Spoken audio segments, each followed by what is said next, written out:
চিরুলিয়া পল্লী সমাজ ক্লাবের উদ্যোগে বিনামূল্যে মেগা স্বাস্থ্য পরীক্ষা ও চিকিৎসা শিবির।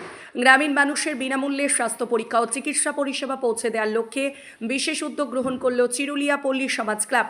এই মেগা স্বাস্থ্য পরীক্ষা শিবিরে আয়োজনে এগিয়ে এলো একরার ফার্বারোজ পলিক্লিনিক ও ডায়াগনস্টিক্স। এই শিবিরে উপস্থিত থেকে শুভেচ্ছা বিনিময় করেন রামনগর এক পঞ্চায়েত সমিতির সদস্য দীপক সার। এই শিবিরে উপস্থিত ছিলেন মণিপাল হাসপাতালের ডাক্তারগণ। সংবাদ মাধ্যমের মুখোমুখি হয়ে দীপক সার বলেন, গ্রামীণ মানুষদের বিনামূল্যে চিকিৎসা পরিষেবা প্রদানের জন্য মুখ্যমন্ত্রীর সরকারিভাবে যেভাবে উদ্যোগ নিচ্ছে তার সাথে সাথে ক্লাব সংগঠনকে এগিয়ে আসতে হবে। এগরা বিধানসভা কেন্দ্রের অন্তর্গত চিরুলিয়া পল্লী সমাজ ক্লাবের পরিচালনায় বিনামূল্যে মেগা স্বাস্থ্য পরীক্ষা ও চিকিৎসা শিবিরের উপস্থিত ছিলেন রামনগর এক পঞ্চায়েত সমিতির সদস্য তথা রামনগর বিধানসভা কেন্দ্রের জনপ্রিয় সমাজসেবী দীপক সার মহোদয়।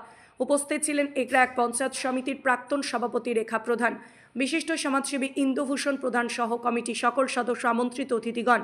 চিরুলিয়া পল্লী সমাজ সভাপতি সুকুমার মান্না, সমীর নায়ক, রেখা প্রধান, ক্লাবের সদস্য, গ্রাম পঞ্চায়েত সদস্য ইন্দুভূষণ দে, সুভাষিস সিংহ, দেবাশিস প্রধান। উপস্থিত ছিলেন জেলা পরিষদ সদস্য চন্দ্রকান্ত মাইতি, বিধায়ক তরুণ কুমার মাইতি, সুভাষিস দাস, ফার্মারোজ পলিক্লিনিক ও ডায়াগনস্টিক সেন্টারের কর্ণধার। চিরুলিয়া পল্লী উন্নয়ন ক্লাব সারা বছর মানুষের সাথে, মানুষের পাশে, এই অঙ্গীকার নিয়ে এবছর স্বাস্থ্য পরীক্ষা শিবির, মানে বিনামূল্যে মেগা স্বাস্থ্য পরীক্ষা শিবির ও চিকিৎসা শিবির সকাল থেকে অনুষ্ঠিত হয়েছিল। রাজ্যের মানবিক মুখ্যমন্ত্রী, দেশনেত্রী, জননেত্রী মাননীয়া মমতা বন্দ্যোপাধ্যায় তিনি ভ্রাম্যমাণ চিকিৎসা পরিষেবা যেমন সারা রাজ্যের মানুষের কাছে পৌঁছে দিয়েছেন বা স্বাস্থ্য ব্যবস্থাকে যেভাবে তিনি এগিয়ে নিয়ে চলেছেন, সরকারের পক্ষ থেকে যেভাবে করা হচ্ছে এবং বেসরকারিভাবে বিভিন্ন ক্লাব, স্বেচ্ছাসেবী সংস্থা তারাও উদ্যোগ নিচ্ছেন যাতে আমরা প্রত্যন্ত গ্রামের মধ্যে এই ক্লাব তারা যাতে আরও বেশি করে মানুষের পাশে দাঁড়াতে পারেন, মানুষের কাছে পরিষেবা পৌঁছে দিতে পারেন। তার জন্য কলকাতা থেকে বহু নামি দামি ডাক্তারগণ এসেছিলেন এবং 8 জন ডাক্তারবাবু এসেছিলেন। বিভিন্ন বিভাগে তারা এখানে চিকিৎসা করেছেন, প্রায় 350-র অধিক এখানে রোগী দেখেছেন। এবং আমাদের আরও বেশি করে যাতে আমরা ক্লাব সংগঠন, স্বেচ্ছাসেবী সংগঠন আরও উদ্যোগ নিয়ে যাতে পাড়ায় পাড়ায়, অঞ্চল থেকে শুরু করে আমরা ব্লক থেকে শুরু করে আমরা জেলা অবধি আমরা যদি এই ধরনের উদ্যোগ নিতে পারি তাহলে মানুষকে আরও বেশি করে পরিষেবা দিতে পারবো, মানুষের পাশে দাঁড়াতে পারবো। স্বাস্থ্যই আমাদের মূল সম্পদ, এটা আমাদের সবাইকে মাথায় রাখতে হবে।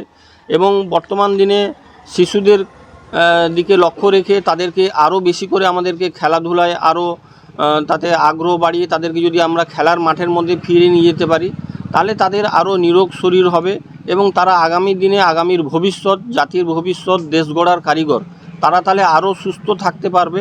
তাহলে আমরা সবাই যদি উদ্যোগ নিই এবং আমরা যদি খেলাধুলার মধ্যেও যদি আমরা বড়রা যদি অংশগ্রহণ করি এবং বিশেষ করে পরিবেশ বান্ধব যান সাইকেলিং করলেও আমরা ধরুন যারা 40 বছর, 50 বছর, 60 বছর তারা যদি সাইকেলিং করেন তাহলে তাদের শরীর আরও ফিট থাকবে, নিরোগ হবে, তাহলে আরও বেশি করে তারা বাঁচার তাগিদে আরও বেশি দিন বাঁচতে পারবেন। এলাকাবাসীর কাছে আমি আহ্বান জানাবো ওনারা যদি আগামী দিনেও আরও স্বাস্থ্য পরীক্ষা শিবিরের আয়োজন করেন, এই মেগা ক্যাম্প করেন, তাহলে তারা যেরকম সহযোগিতা করবেন, আশীর্বাদ করবেন, তাদের সহযোগিতা আশীর্বাদকে পাথেয় করে তারা তাহলে আরও বেশি করে এগিয়ে যেতে পারবেন। এবং প্রত্যন্ত গ্রামের মধ্যে এই স্বেচ্ছাসেবী সংস্থাকে আমি ধন্যবাদ দিব, ক্লাবের সম্পাদক, সভাপতি এবং এখানে উপস্থিত আছেন আমাদের এগরা এক পঞ্চায়েত সমিতির প্রাক্তন সভানেত্রী মাননীয়া রেখা প্রধান মহোদয়া এবং আমাদের ইন্দুভূষণ প্রধান মহোদয়, তিনি সবসময় মানুষের পাশে থাকেন এবং ক্লাবের সভাপতি আছেন এবং সমস্ত কর্মকর্তা, সদস্য আছেন। তাদেরকে অনেক অনেক শ্রদ্ধা, শুভেচ্ছা, অভিনন্দন জানাবো তাদের এই উদ্যোগ। না, আজকে মূলত আমাদের বিনামূল্যে মেগা স্বাস্থ্য পরীক্ষা এবং চিকিৎসা শিবিরের আয়োজন আমরা করেছিলাম। দীর্ঘদিন এই এলাকার সাথে আমরা প্রতিনিয়ত যুক্ত থাকি, সারা বছর আমরা বিভিন্ন ধরনের প্রোগ্রামের সাথে যুক্ত থাকি, ব্লাড ডোনেশন ক্যাম্প থেকে বিভিন্ন ধরনের সেবামূলক কাজ নিয়েই থাকি। তো এবছরের জানুয়ারি মাসেই আমাদের প্রথম শুরু হলো যে বিনামূল্যে মেগা স্বাস্থ্য পরীক্ষা এবং চিকিৎসা শিবিরের মাধ্যমে, এবং মণিপাল সহ বিভিন্ন সরকারি ডাক্তার, বেসরকারি ডাক্তার সবাইকে নিয়ে এসে আমরা এই প্রোগ্রামটা করলাম। প্রায় 8 জন ডাক্তার এখানে ছিলেন, গাইনো, হার্টের এবং ইএনটি, তারপরে অর্থোপেডিক, শিশুরোগ, মেডিসিন, সার্জারি, সবাইকে নিয়ে আমরা এই প্রোগ্রামটা করি। প্রায় 300-350 মতন হবে, 300 থেকে 350। হ্যাঁ, অবশ্যই স্বাস্থ্যসাথীর মাধ্যমে যাদের যদি কোনো অপারেশনের প্রয়োজন হয় তাহলে নিশ্চিতভাবে আমরা সহযোগিতার হাত বাড়াবো এবং বিনামূল্যে কীভাবে তাদের পরিষেবা দেওয়া যায় তার জন্য আমরা সচেষ্ট থাকবো ক্লাবের পক্ষ থেকে। আগামী দিনে চিকিৎসা নিয়ে আর কোনো কর্মসূচি কি থাকছে আপনাদের?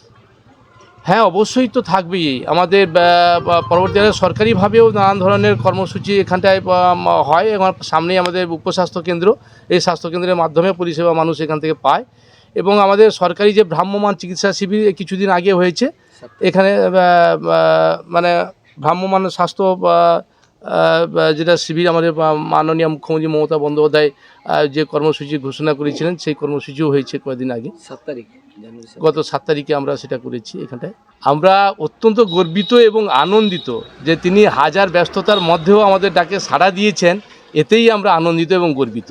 আমরা ধন্য তাকে পেয়ে। আমি ইন্দুভূষণ প্রধান, আমি ক্লাবেরই মেম্বার, প্রাক্তন সম্পাদক।